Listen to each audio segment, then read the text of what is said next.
Our next aspect of therapeutic modalities is going to talk about thermal modalities. And thermal modalities are referring to heat.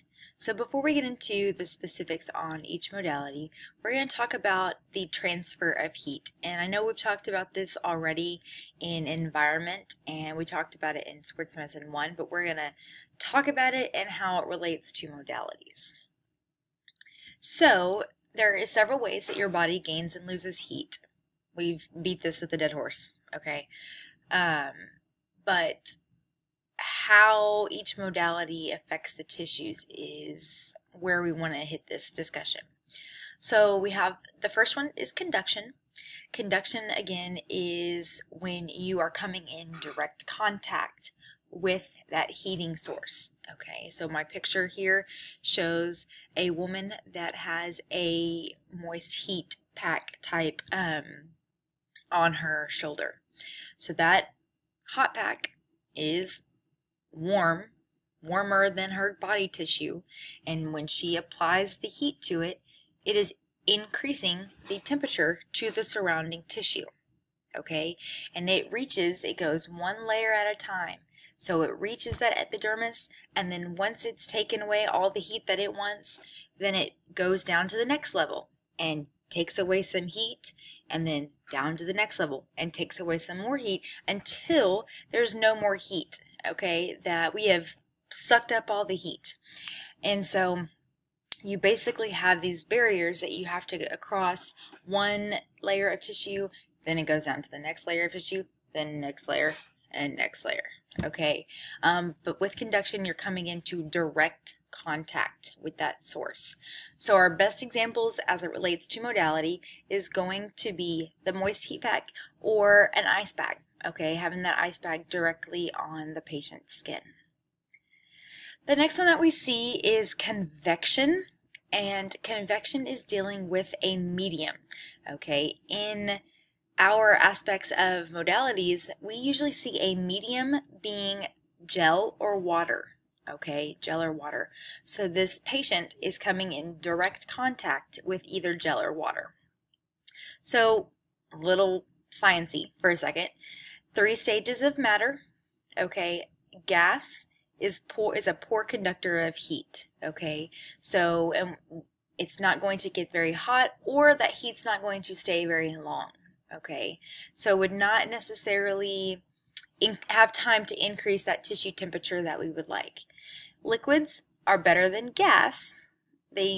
So warm water basically is going to heat up better than steam, but solids are the best conductor for heat. So keeping that in mind might determine which modality you choose to use over another one, okay?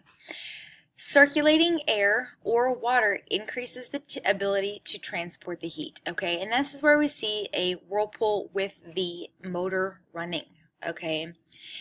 When you are putting your foot in the whirlpool, bucket of hot water, whatever it is, your tissue is taking away that heat. It's soaking it up. So it doesn't have an endless supply of heat. There's no endless supply.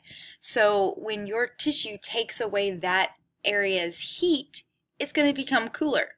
So if you have a circulating area, then more warm water or air or whatever is coming to replace what you've already soaked up. So you're constantly increasing that tissue temperature and allowing that heat to go deeper into the different tissues. Okay, so using a whirlpool is going to be one of our best examples of a convection thermal exchange, because we consider the water as being a medium. Okay, so kind of keep this in mind. Also keep in mind that this is the same whether this is dealing with a hot whirlpool or dealing with a cold whirlpool, okay? I know we've had 2 examples that are talking about heat, but it works the exact same way if you're dealing with a ice bath. So here's a new one that we haven't talked about before, is conversions, okay? Conversion is taking energy that's in one form and changing it into a different form. Okay, it is you're converting it. Okay, our example here is the therapeutic ultrasound. We haven't gotten to the ultrasound chapter yet. That will be next. But I did want to go ahead and talk about this now. So using ultrasound, we have, this is what the ultrasound head looks like. There's tiny, tiny, tiny little crystals inside there, and they are basically going bananas. They're running into each other, they're bumping around, and they are producing energy. Okay, they're producing heat. And though that energy sends waves out through the sound head and into your tissues. You can't see it, okay? But it's sending the waves. It's going from one form to another, okay?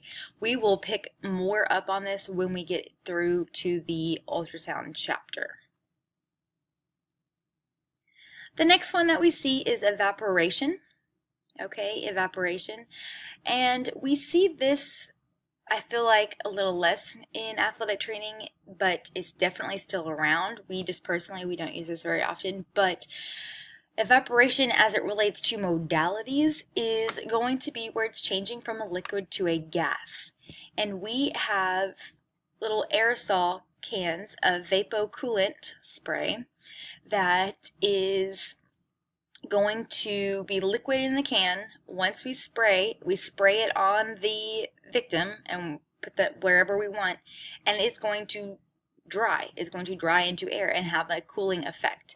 We will play with this a little bit in class, but you are relying on that evaporation process to cool the tissue like you're wanting. Okay, some people might view this a little bit as a conversion because going to liquid to a gas. I would accept that either way. So we need to talk about the law of Grothus-Draper. Okay, and this is actually what we have homework on. So the law of Grothus-Draper is directly associated with modality use, okay?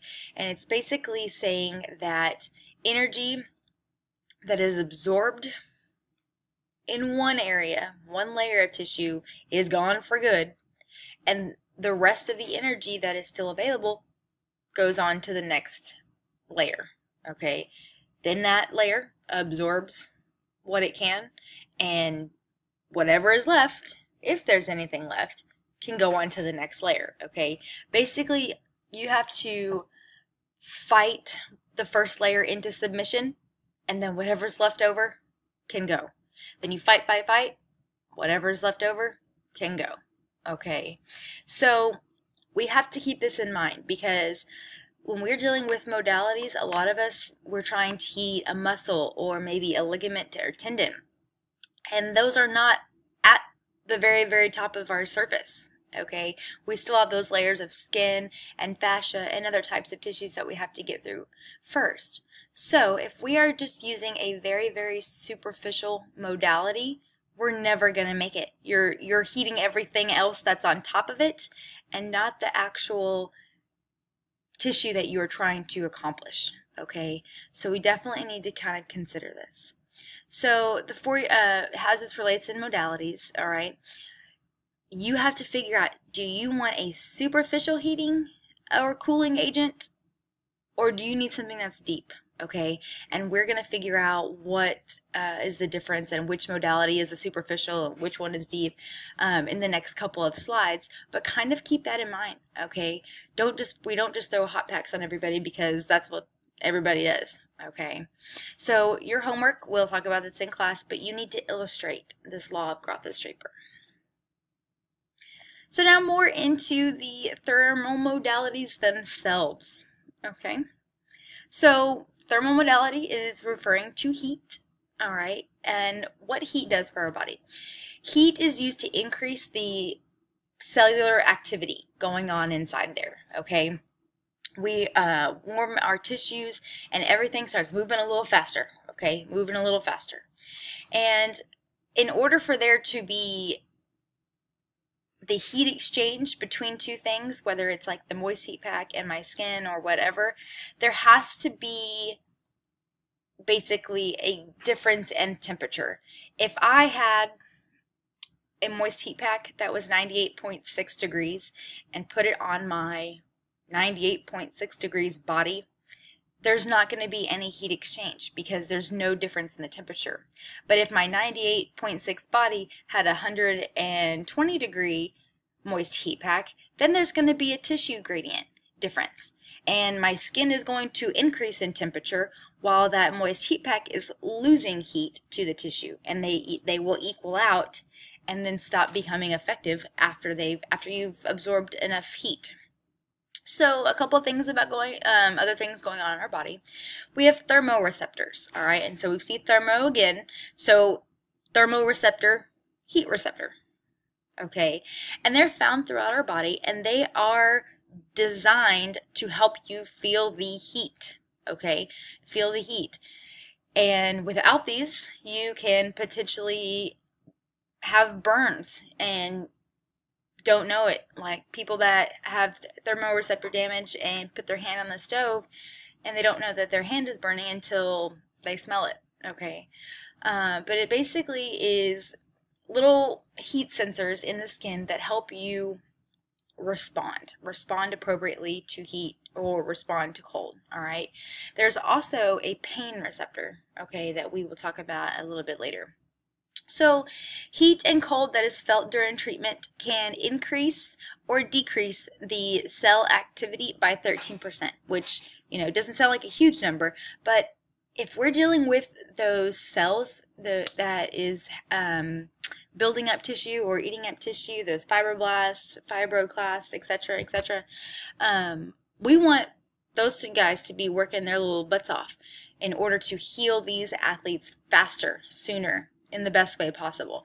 So if we can increase our temperature and that increases the activity in our cells 13 degrees, then, or 13%, we should absolutely do that, okay? And that's part of the reason why you would pick heat over something that is cold, depending on our situation here. The deeper the tissue is, the warmer it is naturally because it's closer to those internal organs. So our skin is going to be less than 98.6, okay? But inside our internal temperature is the 98.6. So keeping that in mind when you're dealing with the modality choices as well. We will talk about skin temperature, and then we'll finish this slide and then we'll pick it back up on the next one. So skin temperature. Lots of things affect your skin temperature. We've talked about this a little bit already. The temperature outside, the humidity level, what activity you are doing, the time of day, and what you're putting in your body all affect your skin temperature and how your body reacts. Typically, your skin is 91 degrees. 91 degrees. So that moist heat pack that's going on at 110 degrees, there's going to be almost a 20-degree difference. So your skin is going to continually to warm while the moist heat pack loses heat and they balance themselves out again, okay? Thermotherapy is using heat for healing, okay? We have superficial and deep heating. Superficial, your skin temperature will only increase to 104 to 113 degrees. Now keep in mind, this is skin temperature, not talking about our internal core temperature and dealing with heat stroke and all that, okay? However, it only reaches a depth of 2 centimeters. That's not very much, okay? That's not very much to get to what we need. Deep heating, however, is going to reach deeper than 2 centimeters. So it's important to kind of keep that in mind when you're looking at your modality choice. We're going to pick up next on when we want to use thermal modalities.